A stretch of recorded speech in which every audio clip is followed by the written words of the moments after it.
Te voilà enfin. Comment s'est passée ta journée au travail, mon amour? Pas trop fatigué, j'espère?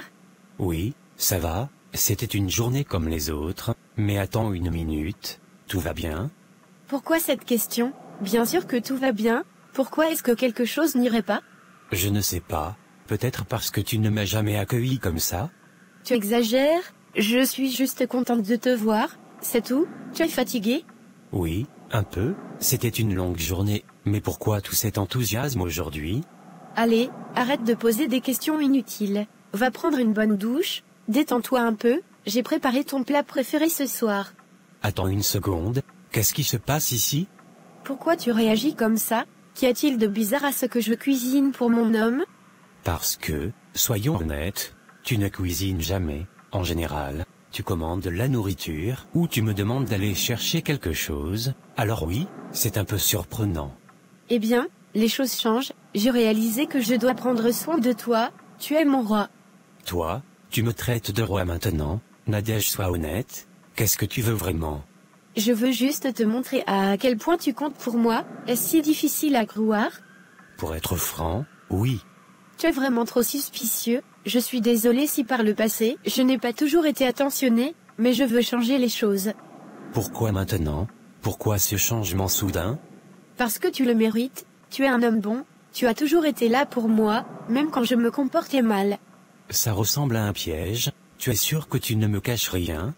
Pourquoi est-ce que tu doutes autant? Je prends juste soin de toi, c'est tout. Tu ne m'as jamais parlé comme ça avant, et maintenant, tu me dis que je suis ton roi, que je le mérite, c'est étrange. Peut-être que j'ai mis du temps à réaliser à quel point tu es important pour moi, mais mieux vaut tard que jamais. Allez, va prendre ta douche, je te prépare la table pendant ce temps. J'ai une petite surprise pour toi après le dîner. Quel genre de surprise? Disons juste que tu ne dormiras pas beaucoup cette nuit. D'accord, j'ai hâte de découvrir la surprise. Salut, excuse-moi de te déranger, mais tu as l'air nouvelle ici, je me trompe? Salut, non, tu ne te trompes pas, je viens tout juste d'arriver. Je le savais, bienvenue alors, tu viens d'où? Merci, je viens du Gabon, en Afrique centrale. C'est incroyable, j'ai toujours voulu visiter l'Afrique, mais je n'ai jamais eu l'occasion, j'ai un ami africain. L'Afrique est magnifique, et le Gabon en particulier, c'est un pays riche en nature, en forêt et en tradition.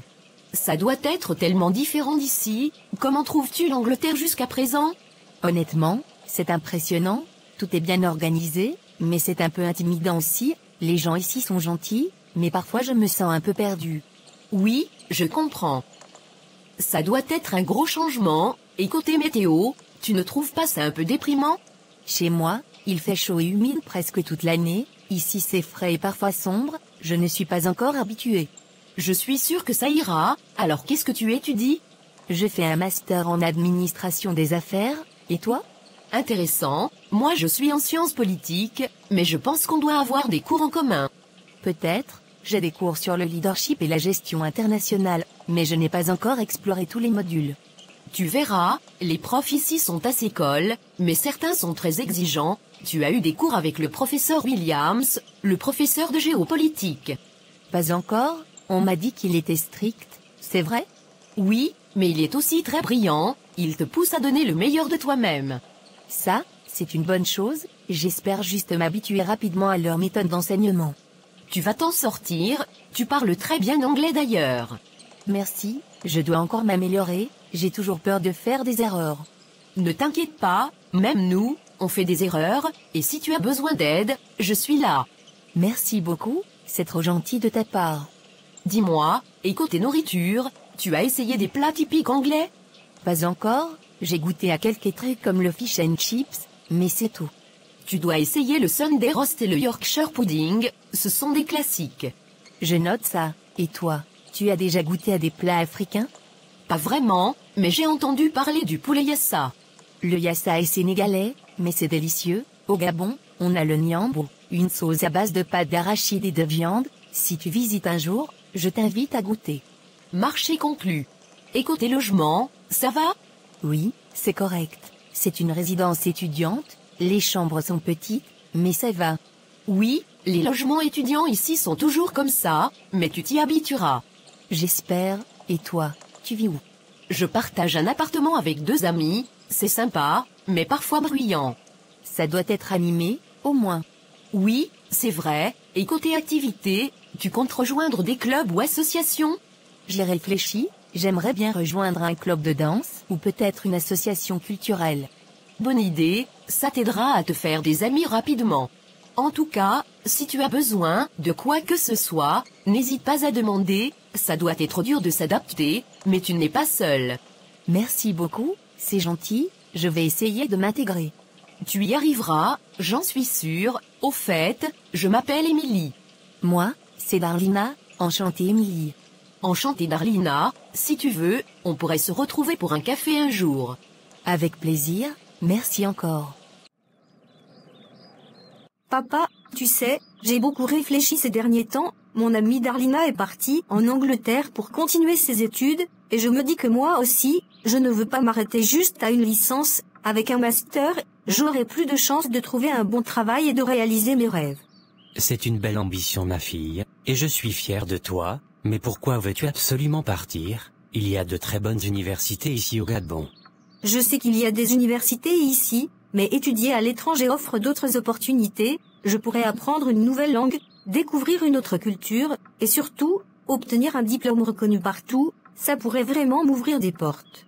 Je comprends ce que tu dis, mais tu dois aussi comprendre ma position, je ne peux pas te laisser partir comme ça, tu es encore jeune, tu as encore beaucoup à apprendre sur la vie, vivre seul, dans un pays étranger, ce n'est pas aussi simple que tu le penses. Mais papa, pourquoi est-ce que tu me freines toujours? On dirait que tu ne veux pas que je progresse, depuis que cette femme est entrée dans notre vie, tout ce que je te demande, tu refuses. Larissa, ne mélange pas tout, ce que je décide, je le fais pour ton bien, Émilie n'a rien à voir avec ça.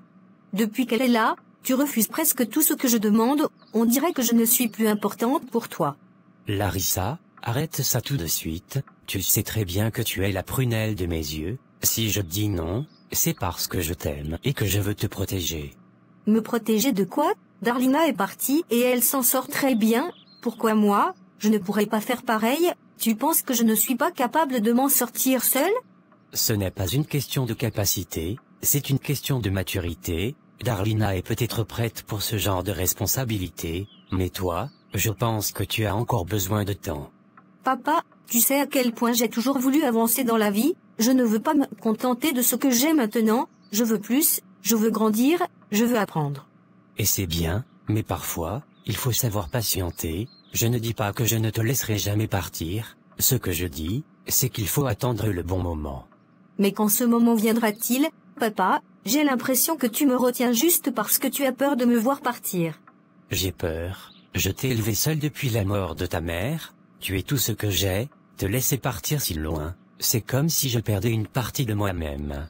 Je comprends ce que tu ressens, mais il faut que tu me fasses confiance, je ne suis plus une petite fille, si tu me donnes cette chance, je te promets que je ne te décevrai pas. Écoute, je vais réfléchir à tout ça, mais en attendant, ton grand-père veut te voir. Ça fait tellement longtemps, il n'a jamais le temps. Il voyage beaucoup, c'est vrai, mais il m'a dit qu'il tenait à discuter avec toi. Pourquoi maintenant, il a quelque chose d'important à me dire? Je ne sais pas, mais je pense que c'est bien que tu le vois, peut-être qu'il pourra te donner des conseils sur ce que tu traverses en ce moment. D'accord papa, je vais aller le voir, mais promets-moi que tu réfléchiras sérieusement à ma demande. Je te le promets ma fille, mais en attendant, apprends à responsabiliser, sois patiente. Maxime, est-ce que tu as eu des nouvelles de Darlina? Oui, on discute presque tous les jours, elle m'écrit souvent, on fait des appels vidéo aussi, elle me raconte comment elle s'adapte à la vie là-bas. Honnêtement, je pense que tu devrais réduire un peu vos conversations, elle est partie pour étudier, pas pour passer son temps à te parler, elle doit se concentrer sur ses études et apprendre à être indépendante. Je comprends ton point de vue, mais elle est seule là-bas, elle ne connaît personne, c'est un nouveau monde pour elle, si je ne suis pas là pour lui parler et la soutenir, ça risque d'être très dur pour elle. Ne t'inquiète pas Maxime, elle va s'intégrer, c'est une grande fille maintenant, elle a l'opportunité de construire sa vie et d'apprendre à se débrouiller sans toi, ce qui m'inquiète, c'est que tu es trop focalisé sur elle et pas assez sur nous. Je ne vois pas pourquoi ça te dérange, Darlina est une partie importante de ma vie. Je ne veux pas que ce qui est entre toi et moi soit relégué au second plan à cause d'elle, elle est partie, toi et moi sommes ici, Ce que je veux, c'est que tu te concentres sur nous. D'ailleurs, il y a quelque chose dont j'aimerais parler avec toi. Je t'écoute. Je veux un enfant. Un enfant, d'où ça sort, cette idée? Ce n'est pas une idée Maxime, c'est une envie, j'ai toujours voulu avoir un deuxième enfant, et je pense que le moment est venu. Non Félicité, absolument pas, ça n'a jamais été dans nos discussions, et honnêtement, c'est impensable. Pourquoi pas? Tu es un homme jeune, en bonne santé, moi aussi, nous avons une bonne situation financière, pourquoi tu refuses? Félicité, réfléchis un peu, tu es la mère de Darlina, moi je suis censé être son fiancé, si tu tombes enceinte de moi, qu'est-ce que les gens vont penser? Je m'en fiche de ce que les gens pensent. Mais moi, je ne m'en fiche pas, ça serait un scandale, les gens vont dire que je suis un monstre, que j'ai trahi Darlina, et qu'en est-il d'elle? Tu imagines ce que ça va lui faire quand elle apprendra que sa mère est enceinte de son fiancé? Darlina est partie, elle a sa vie, elle va rencontrer d'autres hommes là-bas, ce qui compte, c'est ce que je veux. Je te rappelle que c'est moi qui t'ai donné tout ce que tu as aujourd'hui, ce travail, cette vie confortable, tout ça, c'est grâce à moi. Et ça veut dire quoi exactement? Ça veut dire que tu n'as pas le droit de refuser ce que je demande, si je veux un enfant, je l'aurai. Tu ne peux pas me forcer, c'est une décision qui se prend à deux, pas une dictature. Si tu refuses Maxime, je te promets que tu en verras les conséquences, je peux te retirer tout ce que je t'ai donné. Alors, fais-le, si c'est ça ta façon de gérer une relation, il n'y a pas de problème. Réfléchis bien à ce que tu dis Maxime. Alors c'est bien toi, je n'arrive pas à y croire. Oui, c'est moi, je comprends ta surprise Marie-Claire, ça fait vraiment longtemps, trop longtemps. Papa, ça fait des années, j'ai arrêté de compter, tu réapparais comme si de rien n'était, et tu t'attends à quoi exactement? Je sais que j'ai fait des erreurs, et je ne suis pas ici pour me dérober, je reconnais que je n'ai pas été le père que tu méritais. Mais il faut que tu saches que ce n'était pas uniquement de ma faute. Ta mère a toujours refusé de me laisser te voir, elle a fermé toutes les portes, et j'ai eu beaucoup de mal à garder un lien avec toi. Et tu as tout simplement abandonné, un père digne de ce nom trouve toujours un moyen de rester présent. Je sais, c'est pour ça que je suis ici maintenant, je veux reprendre les choses en main, je veux te retrouver, ainsi que mes autres enfants. Tes autres enfants, combien en as-tu exactement? Beaucoup Marie-Claire, je ne pourrais même pas te donner un chiffre précis. Tu plaisantes j'espère, tu as tellement d'enfants que tu ne sais même pas combien? C'est compliqué, mais justement, je veux changer cela, je veux tous vous réunir pour que vous puissiez vous connaître. Maintenant tu veux jouer au père modèle et réunir ta grande famille, où était cette envie de rassembler les choses, quand j'étais petite et que j'avais besoin de toi? Je n'ai aucune excuse, mais je te demande de me donner une chance, c'est tout ce que je demande. On en reparlera, là je suis au travail, je dois retourner travailler. Que fais-tu actuellement comme travail? Comme tu peux le constater, je travaille comme infirmière, la dernière fois que nous nous sommes vus, je t'avais dit que je faisais des études d'infirmière. Oui, je me souviens, c'est très bien, je suis fier de toi, tu sais. Si tu le dis, merci. Je veux vraiment savoir comment tu vas, tu es heureuse? Je fais ce que je peux pour l'être, mais ce n'est pas facile. Et côté relations amoureuses, tu as un homme dans ta vie? J'étais en couple tout dernièrement, mais ça n'a pas marché, on s'est séparés. Je suis désolé d'apprendre ça, mais ne perds pas espoir, les relations sont compliquées de nos jours, avec le temps, tu trouveras celui qui te conviendra. Peut-être, mais franchement, ce n'est pas ma priorité pour l'instant. C'est compréhensible, concentre-toi sur ce qui compte pour toi. Marie-Claire, je sais que ce n'est pas facile pour toi de me voir après tout ce temps, mais je veux qu'on essaie de reconstruire quelque chose. Je vais y réfléchir papa.